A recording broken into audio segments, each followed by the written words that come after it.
Hello everyone, if you thought कि तुम NEET 2027 के लिए प्रिपरेशन करना स्टार्ट कर रहे हो देन इस वीडियो के एंड तक जरूर देखना, बिकॉज इस वीडियो में आई will be talking about the mistakes which you should avoid.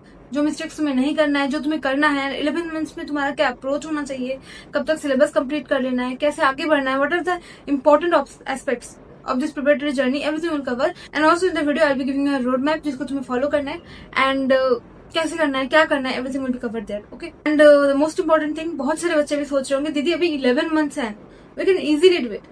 मतलब काफी टाइम है, हम पहले इतना सीरियस नहीं पढ़ते। बट एक बात बताओ, पूरा जर्नी क्या स्मूथ होगा? नहीं। तुम स्कूल जाओगे या फिर तुम कोचिंग जाओगे, तुम्हें हेल्थ इश्यूज होंगे। मैं नहीं चाहती कि हो, बट डेफिनेटली ये जर्नी में होता ही है। ठीक है, कभी पढ़ने का मन नहीं करेगा। सो ये जो 11 मंथ्स तुम्हें दिख रहे हैं ना, that is not exactly 11 months, that is, अगर तुम कट करो इधर से भी ना तो एफिशिएंटली 8 से 9 महीने बच रहे होंगे तुम्हारे पास, जहां पे तुम पढ़ाई कर पाओगे थोड़ा शांत दिमाग से। ठीक है, सो टाइम को बिल्कुल भी ऐसा मत सोचो बहुत सारा टाइम है। नहीं, बहुत सारा टाइम नहीं है तुम्हारे पास, लिमिटेड टाइम है, but you have to use it very properly. ठीक है, क्या होना चाहिए तुम्हारे लिए? तुम्हें किस टाइप के क्वेश्चन प्रैक्टिस करने चाहिए, तुम्हें कहाँ से लेक्चर देखना चाहिए। देखो, कोई भी एक ऑनलाइन सोर्स तुम रखो। अगर तुम मुझे पूछोगे ऑनलाइन या ऑफलाइन, देन मैं पर्सनली ऑनलाइन रिकमेंड करती हूँ, बट एक कंडीशन है, अगर तुम सेल्फ डिसिप्लिन हो तो देन तुम ऑनलाइन से पढ़ सकते हो। कोई एक बैच से स्टार्ट करो प्रॉपरली, एंड एक टीचर, मतलब हर सब्जेक्ट का एक टीचर पकड़ लो, उनको ही फॉलो करो।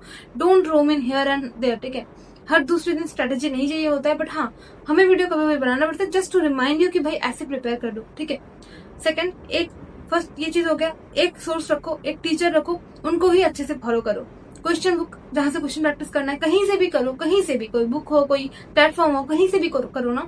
This should be relevant. NCERT based question होने चाहिए। और एनसीईआरटी का ऐसा नहीं है कि तुम पढ़ रहे हो बस पैसिवली पढ़े जा रहे हो। ठीक है, किताब खोल लिया एंड जस्ट ठीक है हम पढ़ रहे हैं, you are not reading an essay, right?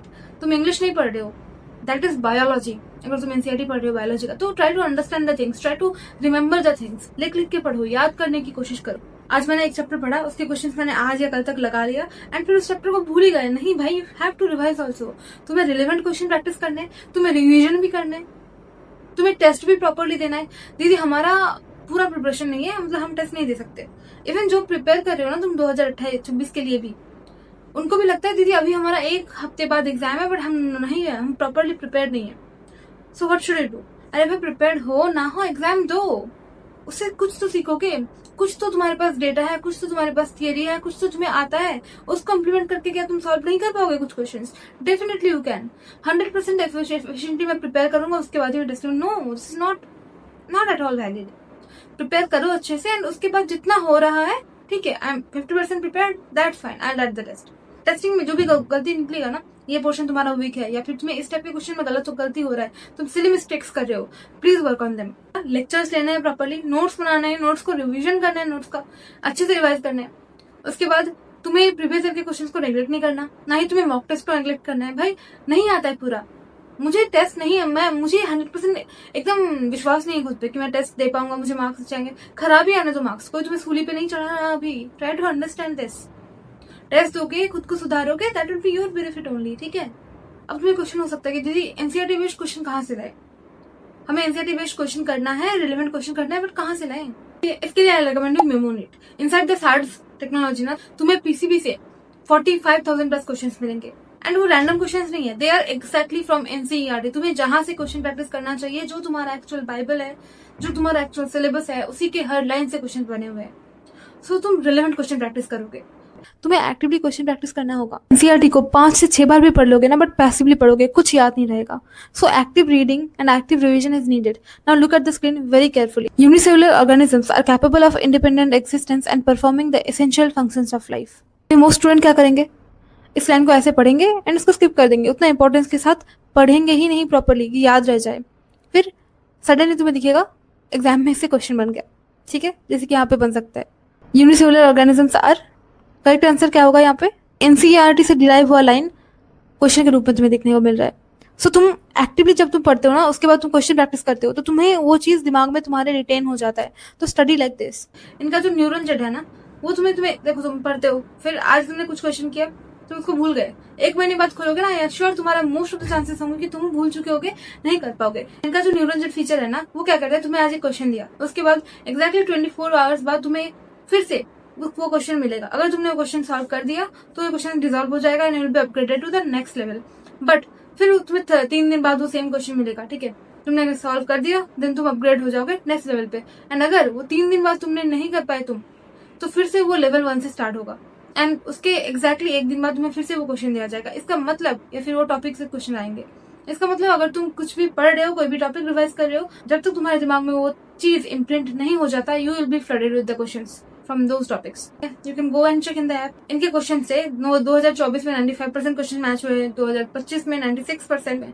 So basically you can understand कि हाँ ये कुछ रिलेवेंट तो है। जस्ट तुम प्ले स्टोर से जाके ऐप डाउनलोड करना, कोई भी चैप्टर का 15 क्वेश्चन सॉल्व करके देखो, is it beneficial for you और नॉट। सो तुम्हारा नेक्स्ट जो 11 मंथ्स है वो कैसा दिखना चाहिए, क्या करना है तुम्हें, कोशिश करना है बैच के साथ चलने का, कोशिश करना है। अगर थोड़ा बहुत एक्स्ट्रा एफर्ट मार के थोड़ा सिलेबस कुछ लास्ट के चैप्टर्स अभी से करके रख सकते हो, इट इज वेरी गुड। जल्दी से जल्दी सिलेबस कंप्लीट करना, जल्दबाजी में मत करना। जो भी क्वेश्चन कर रहे हो, जो भी चैप्टर पढ़ाई कर रहे हो, उसको अच्छे से पढ़ के रिवीजन करके उसके क्वेश्चन प्रैक्टिस करके उसको रैप अप करना। डोंट थिंक कि ठीक है अभी थियरी पढ़ लिया, बाद में एनसीईआरटी रीड कर लेंगे, या फिर अभी थियरी पढ़ लिया, एनसीईआरटी भी पढ़ लिया, क्वेश्चन बाद में प्रैक्टिस करेंगे, बाद में कुछ नहीं होता है। सो अभी ही तुम करो उसको, एटलीस्ट बेसिक लेवल का फिनिशिंग टच देके रखो, जो कि है तुम्हारा बेसिक रिसोर्स क्या होना चाहिए, क्लास नोट्स। उसके बाद तुम्हारे एनसीईआरटी हो गया, बायोलॉजी, इनऑर्गेनिक, ऑर्गेनिक में डीपीपी मिल रहा है, या फिर तुम्हें जो भी क्वेश्चन सेट है, मतलब क्वेश्चन प्रैक्टिस करो, कुछ प्रीवियस ईयर के क्वेश्चन करो एंड टेस्ट दो। इतना तुम्हारा बेसिक रिक्वायरमेंट है, इतना तुम्हें करना ही होगा। बिलीव मी, अगर तुम नेक्स्ट 2 से 3 महीने कंसिस्टेंट रह गए ना, उसके बाद वो तुम्हारा हैबिट बन जाएगा, ठीक है। उसमें उसके बाद तुम्हें फिर से प्रॉब्लम नहीं करना होगा। एंड फिर after 11 months you will be shocked by your improvement. I can assure you will be shocked. मैंने 1 साल में पढ़ाई करके, वो भी 1 साल पूरा पढ़ाई नहीं किया था, आई स्कोर्ड फ्रॉम 353 टू 690। अगर मैंने इतना जंप किया ना, you can definitely make more jump, और ज्यादा इंप्रूव कर सकते हो, ठीक है। So don't worry about it. And अगर तुम्हें रोड मैप चाहिए कि डे वाइज रोड मैप है ना, नीट 27 तक, just open the guided learning in the app, उसके बाद बूट कैंप पे जाओ एंड तुम्हें वहां पे एंटायर जर्नी मैप मिलेगा डे बाय डे। इसमें तुम्हें कुछ नहीं सोचना है कब पढ़ना है, कौन सी चीज कब रिवीजन करना है, कुछ नहीं, you will be guided systematically and तुम उसे फॉलो कर सकते हो। So that's it for this video. अच्छे से पढ़ाई करो एंड आई थिंक, देखो तुम अगर वीडियो को अच्छे से देखोगे ना, आई कैन अश्योर सारी इंपॉर्टेंट चीजें जो तुम गलती करते हो, टेस्ट ना देना है ना, सब कुछ कवर कर दिया है, रफली कवर किया है। And if you want in the next videos, मैं एक सीरीज लाऊंगी एंड उसमें हर एक गलती एक एक वीडियो में स्पेसिफिकली बताऊंगी, लाइक टेस्ट देना कैसे अप्रोच करना है, कैसे उसको रेक्टिफाई करना है, ठीक है। Everything will be discussed in that video. एक मिस्टेक उसको कैसे अप्रोच करना है, उसके लिए कैसे कैसे रेजिस्ट करना है उसको, everything will be covered in that video, ठीक है। So do let me know in the comments and all the best.